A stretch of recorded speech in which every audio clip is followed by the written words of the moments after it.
Okay.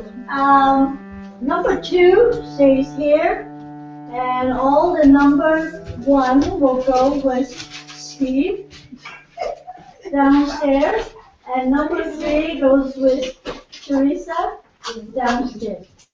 They didn't want you to be outside, that's why they turned off the fountain. Oh, the kitchen. In the kitchen? Yeah, in the kitchen. Oh, they want to go outside? No, we can't go outside because yeah. Okay, a small group in the kitchen? Sure. And we will reconvene, say 22. So you have 20 minutes. Shoot the number 2. So, Number 1 downstairs. yeah, number 1 downstairs, number 2 right here with us. And number 3 go to the kitchen. Okay. I'm going to do that. Oh, I'm so glad to. It's really nice. Yes, that's correct. I can hear a word out there. Yeah. Dr. Wong, you got the, I have to. They have it. Oh, yes. Yeah. Yeah, here we are. Put that up.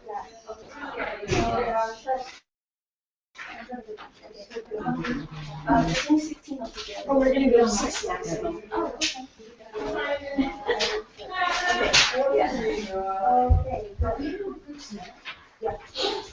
You like to add this three. Look.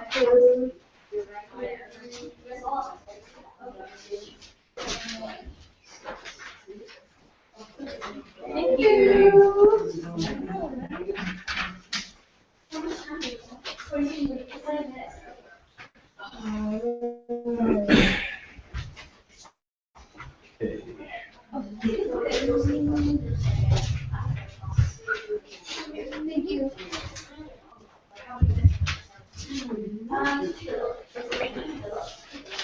Thank you.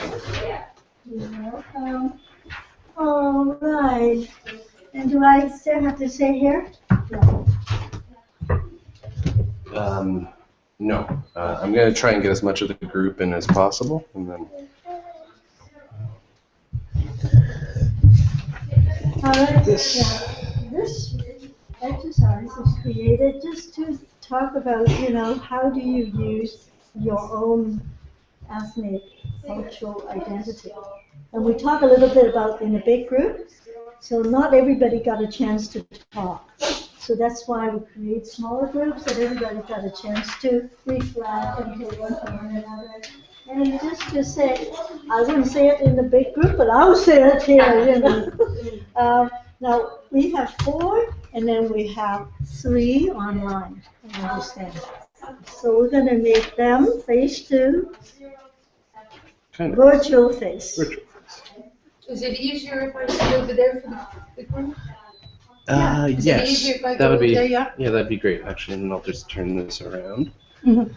And let's see over here.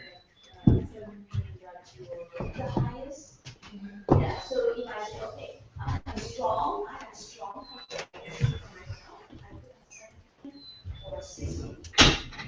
So if you don't want to do that, explain to you.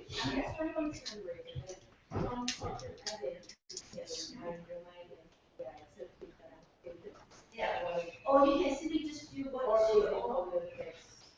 Yeah, don't think too deep. Oh, we only have 20 minutes. But if that question go, I have a problem with it, then don't ask that. Or don't go too deep into it. Just go for the one that another one is that whatever you can really close to those. Okay. Otherwise, they will be thought-provoking questions. These are all part of answers to get you ready for your exam. So that's the first step is only exhibition. I find it's easy for me to approach it with questions like that. But if that is not your method and doesn't work for you, then more than this. All right, we're not going to.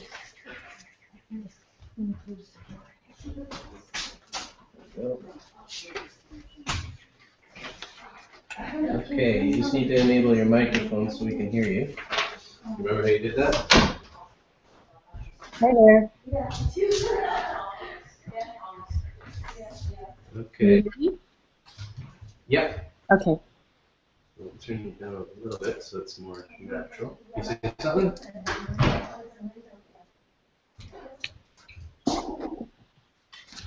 Okay.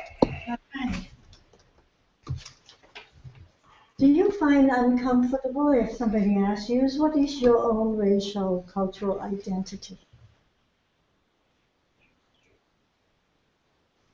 If you find somebody who come in, what's your cultural identity?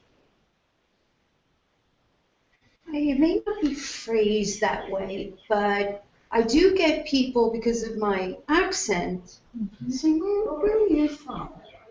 You know, it becomes interesting to them to find out where I'm from. Right. Because they can't quite capture my accent. Okay. So you're not offended? If there hasn't been a situation where I felt offended, no. Okay. Do you feel that might create a barrier?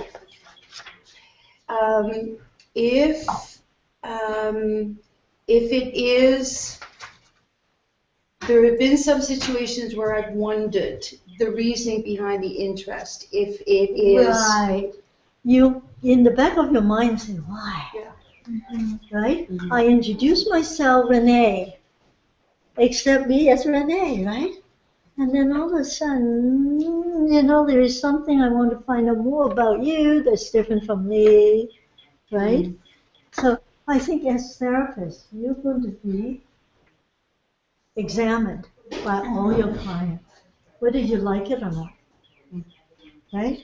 Because they are going to open their lives to you.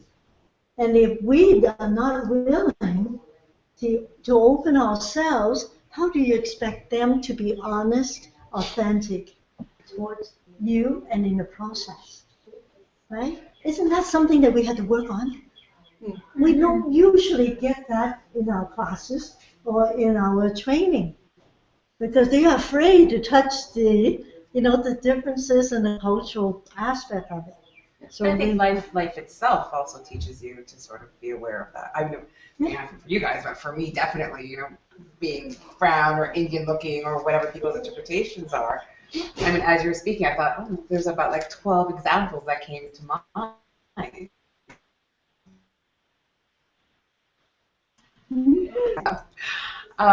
Since I go on site and I do critical incident debriefings in the workplace, is basically what I do. And I went to a workplace where mother and son were working in the same location, and the father had passed away tragically. So as part of people that I met, I was doing one-on-one meetings, I met this mother and son together. Now, I think they were Muslim, but the ladies didn't wear their garb or anything. But unbeknownst to me, while I was speaking to them, they were sitting across from me. My blouse had gotten undone. And the mother was sitting there like this. And, I was like, oh, I'm thinking, my poor lady, she's just wearing this, this shield of anger. And I'm thinking it's from the death. But, oh, my God, at the end, when I looked down and saw that my button had gotten undone, she thought probably I was trying to, catch her son. Sure. Too much skin. Yeah. It's a good point. And so his hair. It's completely innocent. Once I realized that, I thought, I was going to close my blazer a little bit more and try to be more discreet about it. But it was quite funny. And the thing is, my name is exceptionally French because from where I come from, but I look Indian, but I'm not Indian. And it's like it's like this whole big pot of everything being mixed. So it's very strange. And it's going through everybody's head. I know that with a couple of people on my team, we talk about this. One of my colleagues says that because she shaves her head, her clients ask her all kinds of questions like, are you gay? Is this your religion? This kind of trying to get to know who we are and why we look like we do is really It's important. curiosity. Mm-hmm. How about you? I get it on on a couple fronts. I get it. So my like ethnic background. My mom is South American, and my dad's side of the family is from Germany. So people kind of, they look at me and I get either, I always get very exotic mixes, but never the mix that is actually mine, right? I'll get Spanish, I'll get Spanish, I'll get Middle Eastern, I'll get Indian. I'll have people start speaking to me in another language, thinking that I speak their language, and I have to correct them that I only speak English. And I also get it. That storekeeper with you. And I also get it. I did some work on the crisis phones, and so we always have to say our name on the crisis phones. And I'll spend 2 minutes. I'll spend the initial time. Hi, this is Rydra. I'm sorry, what's your name? Rydra. I'm sorry, what's your name? Rydra. Can you spell that for me? Rydra. What a beautiful name. And it feels like they're curious because they're trying to understand, even on the phone.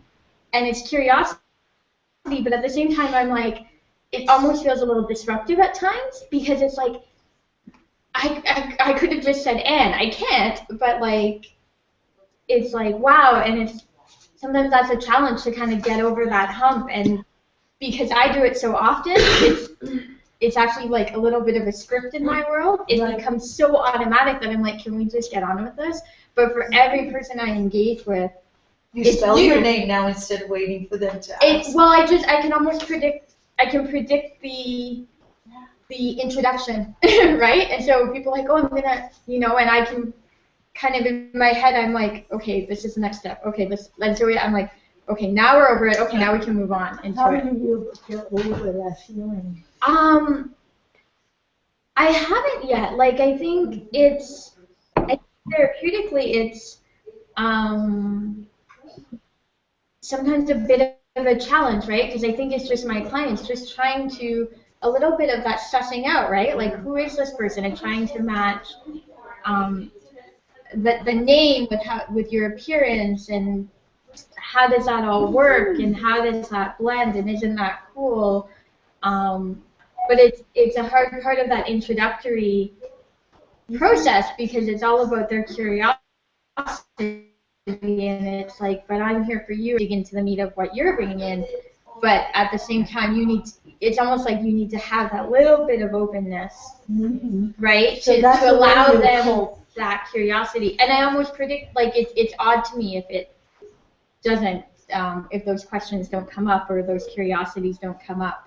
Oftentimes it happens on the phone because my first contact is on the phone, and so they're like, well, can you spell your name? Okay, and it's like, wow, what is it? And that's always the reaction. Like, they write them, and the next comment is, what an amazing name, what a beautiful name, what a unique name. Some kind of, it's always tagged on, right? So I just sort of, okay, great, thank you. And I'm like, so our appointment time is this, and it's there like, Let's move forward. Let's just keep moving. Like, let's keep the flow. Let's not kind of engage, but almost like allow them to have that moment to process that. Right. You see, this is what we do when we see our clients.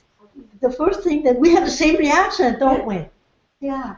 Noreen, you shared a little bit last time, but I want to hear. Yeah, I think for myself, being a Muslim woman, is that people see my name as Noreen Chevalier, not Noreen, because I did change my name. Yeah, I noticed. And legally I did.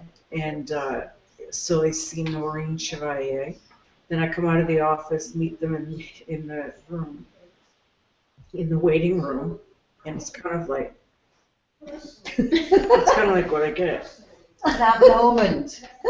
Yeah, and I know it's going to happen every time now. Then they say, oh, I thought you were French. I said, I am French. Yeah. Well, what are you wearing? The hijab and the traditional dress. And but you're not Muslim, are you? And I'm like, yes, I am. Well, you couldn't have been before. And I said, no, I wasn't. I converted, actually. Then they'll ask me a few questions, and I say, okay, this is not about me. This is your session. Because it can go on and on for a number of questions. The curiosity. Some people have said, do you have a headache? I said, How can you ask that? Do you have a headache? Well, you're wearing, because some people knew me from before, right? So they assumed I had a headache, like I had a heating pad or a, what do you call, ice pack on my head. Others say, are you cold? I say, no. Well, why are you wearing a babushka? A babushka. Yeah, I've had lots of. You get lots of those, yes. And we were talking about our own racial identity. And see, how do you answer situations you have encountered? And I think it's reasonable though, that we go through that, you know, because it's not us doing, it's like a human engagement, isn't it? And I'm curious about them and they need to be sure about me before they That's what it is. Let's be sure. tell me everything, right? because if you expect, hello, they haven't heard, can you hear us? They don't know that they just showed up. They were there the whole time. Oh, we can't even throw anything at them to ignore.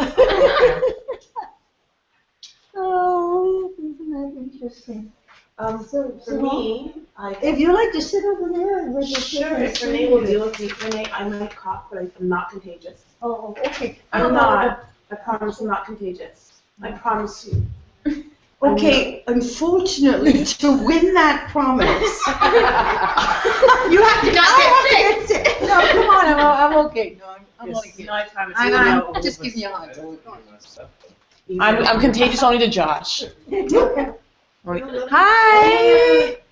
Okay, we'll go through these questions quickly, and then we'll have the whole group back in here at 20 to 4. So that's why we wanted, you know, it is kind of, is it the first time you talk about this? No. Okay. No. And so you are very aware that what people are seeing you and what questions were asked, but have you been debriefed how you feel about what they asked you?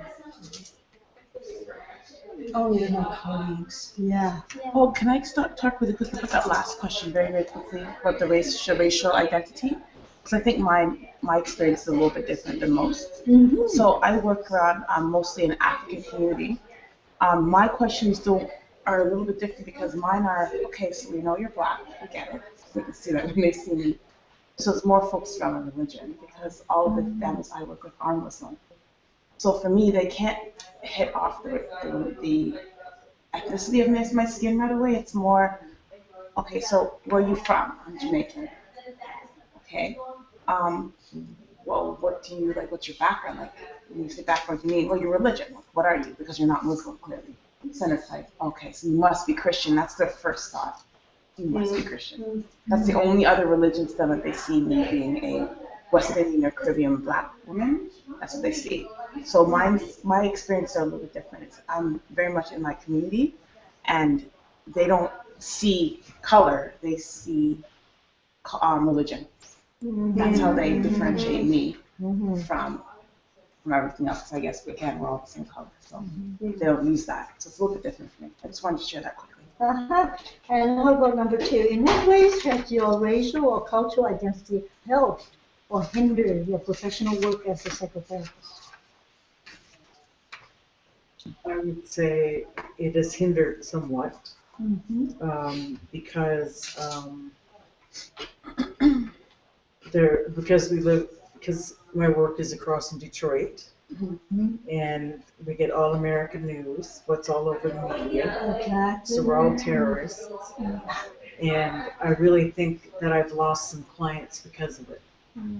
Because I had previously maybe dropped a few clients here and there, and then it became more and more. And I'm thinking, what is different? Because I had moved offices, different now and everything. I thought, what is different? What am I doing differently? And then it was my office manager that said, do you think it's because you're Muslim? I said, no, that's going to be it. And I'm like, oh my God, you're probably right. Yeah. Yes. Now, do you have to apologize for that? What's that? You have to apologize. You know, being Muslim, therefore I am not able to keep clients. You don't have to, right? No. See, this is No. important. You see, this is the thing, the acceptance. That's what Paul's going to be talking about, meaning. What is meaning, you know? And how do we overcome and achieve meaning? Is accept the way we are.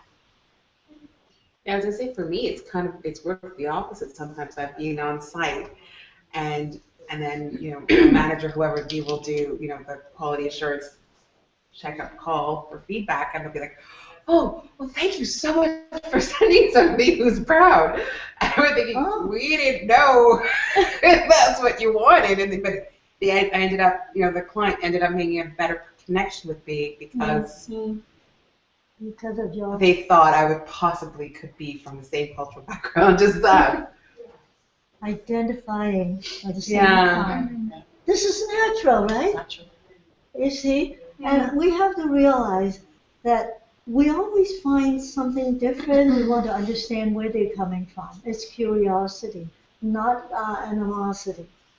And also, we wanted to accept the way it is, as you said, and everybody else is asking the same question. Like Lillian spells with one L in the middle.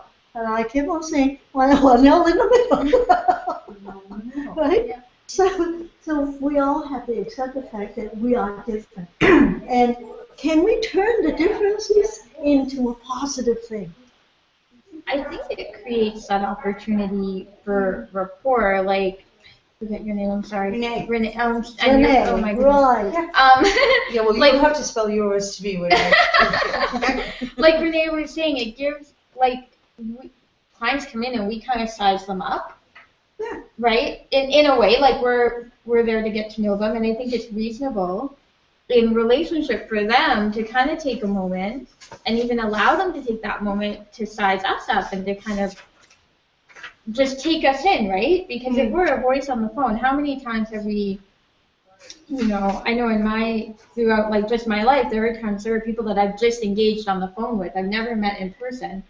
And then suddenly you have that opportunity to meet somebody in person that you've talked to, and you're like, the picture never really matches, right? Like who you hear, you form this mental picture, and then you meet the person, and it never really, and you're like, oh, I thought you were this, and you're this.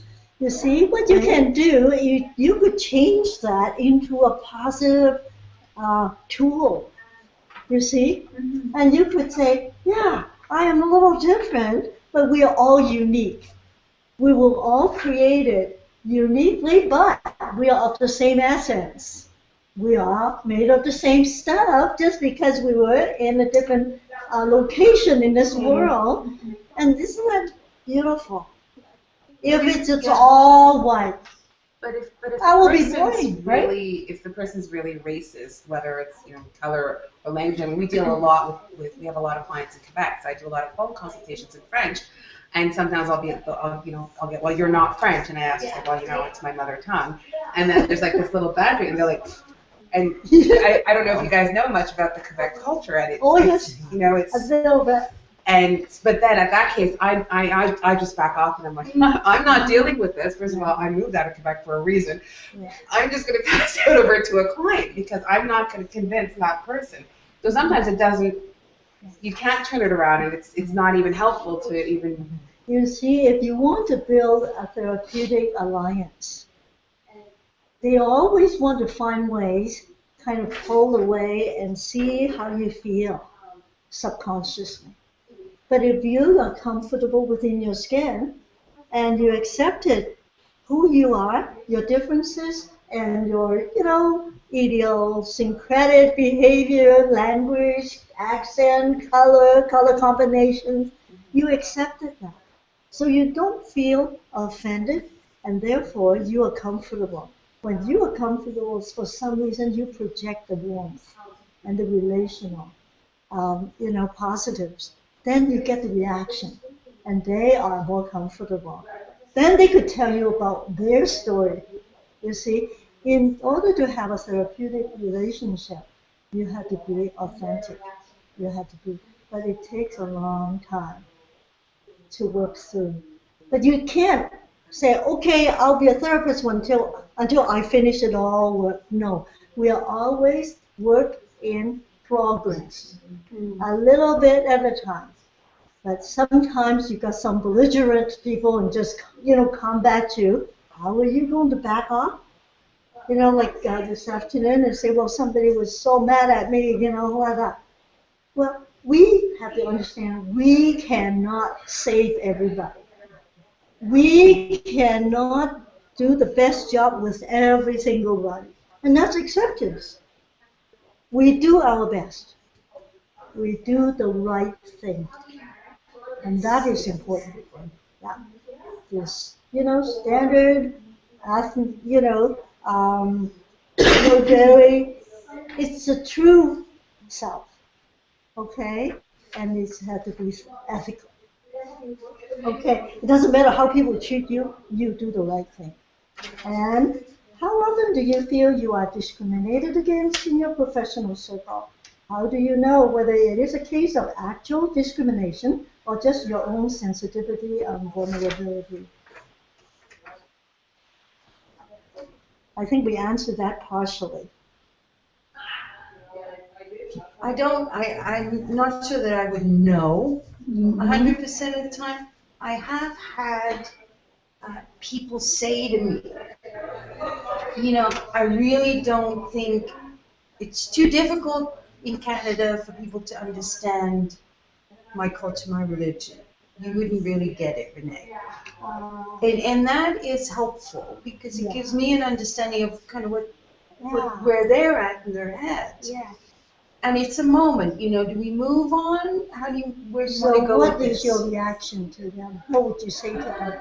I just encourage them to talk it through a little bit and decide what's more comfortable for them because I agree. I don't understand. You have to be honest, right? Mm. Yes, it is true. I really don't understand.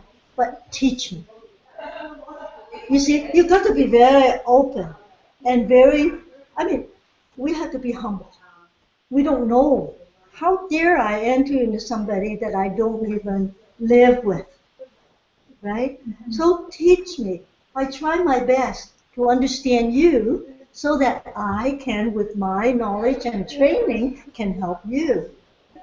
So if you don't think I can, you may find somebody more suitable, but here I am. I do my best.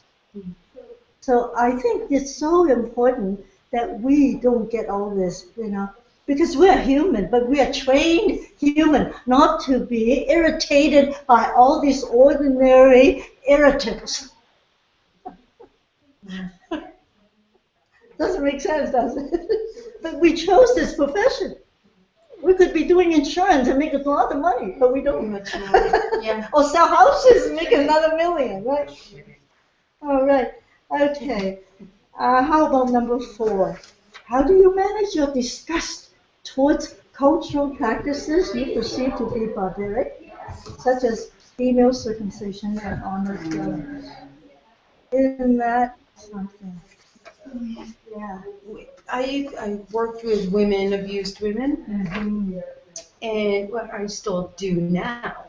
And multiculturally, this is common with female circumcision and honor killings. It is a fear. It's talked about, and as long as I understand where the woman or the man is coming from and what the expectations are on me, I try and decide my limits on. I don't debate it. It's more about how does that person want to move through. Yeah. Personally, I try to avoid it because it's too hurtful. I'm being a woman, right? And we have all the freedom that we have. But how do I understand what's over there? And can we make changes? Maybe gradually. It takes a monumental project to do something like that. And maybe generations. Yeah, It's so deep. Dr. Wong, I sometimes go the opposite way. I show a lot of interest in things that are kind of offsetting to most. And when I do that with some of my students, what happens with them is they almost feel, I've noticed relief because some of them are embarrassed.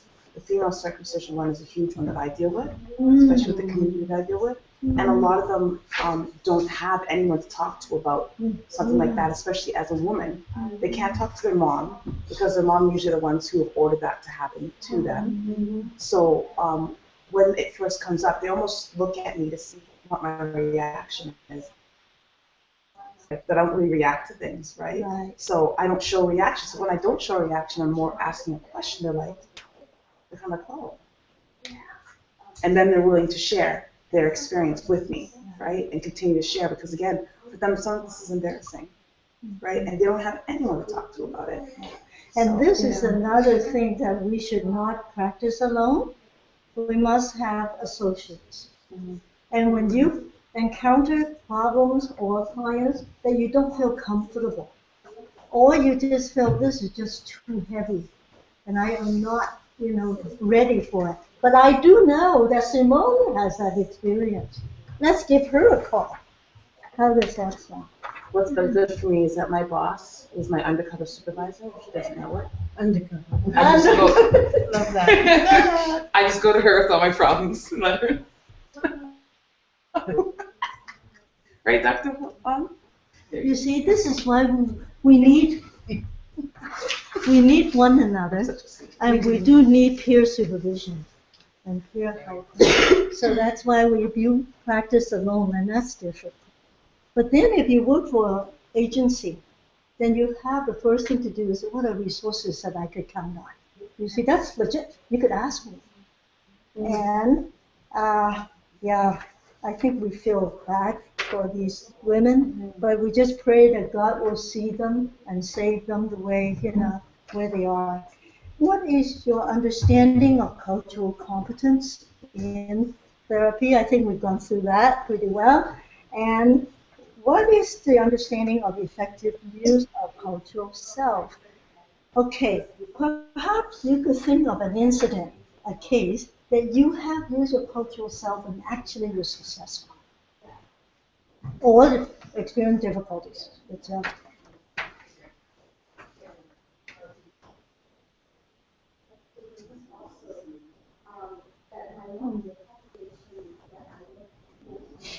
Now, in my case, the kids born in Toronto, and the parents do not understand them when they come in, and when I don't speak a whole lot of Chinese, so they find they identify with me. And they will say, you understand what I'm going through. Literally, the teenagers will say, you understand what I'm going through. You understand what I'm on. Yeah, right. And that's how you use yourself. And so often, you see, people in order to get into the life of a client, you've got to find common ground. If you don't have any common grounds, and you say, I think somebody else would be better handled it, more effective, And I'd like to get some input from these two. Is that possible? Yeah. Can I see? Go ahead, Sharon.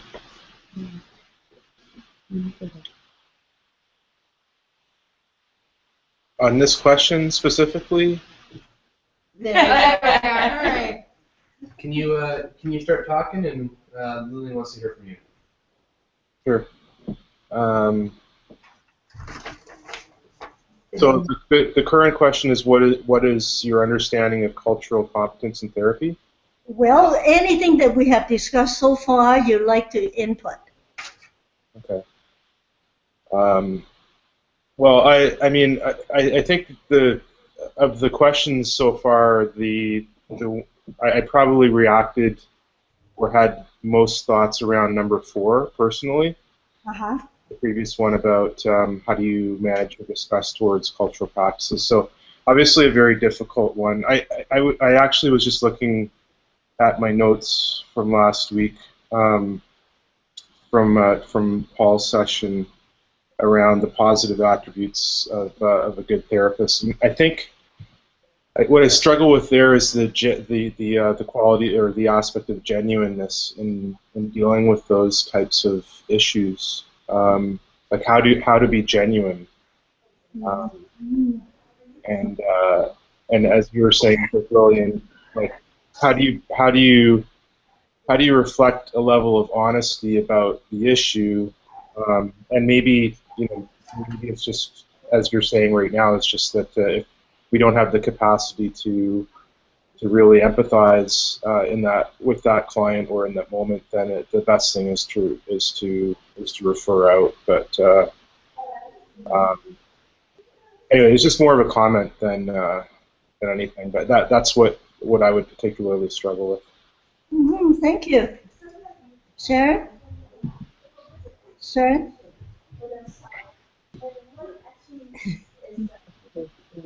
You have any input for any of those questions that we covered so far?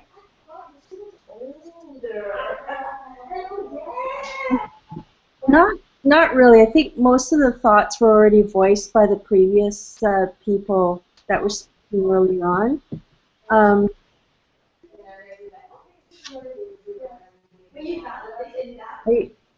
I don't think my cultural identity has hindered me as a therapist. However, your first question about,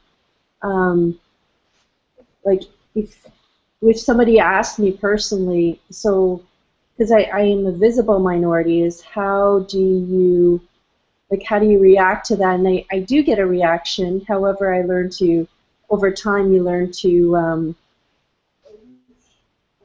like sort of repress it, or you become open and you just share it. Like now I've learned to share it and say, I tell them what my ethnic background is because they want to know and it's important to them.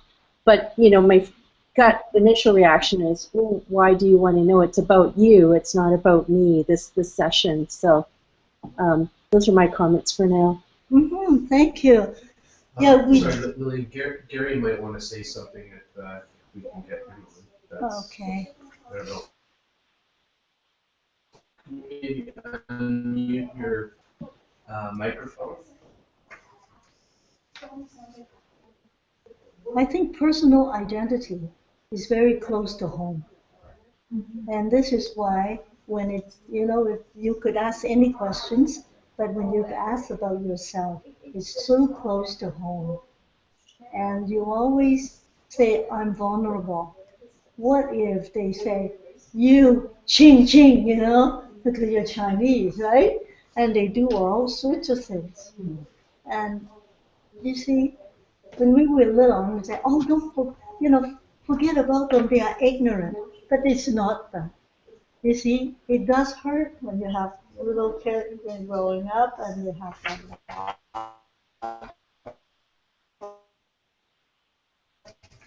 As I said in the first class, you see, you cannot eliminate discrimination, but you could accept and you could modify. Are we still trying to get Gary? Gary, are you there? Yeah, can you folks hear me okay? Perfect. Perfect. Oh, good, great. Oh, excellent.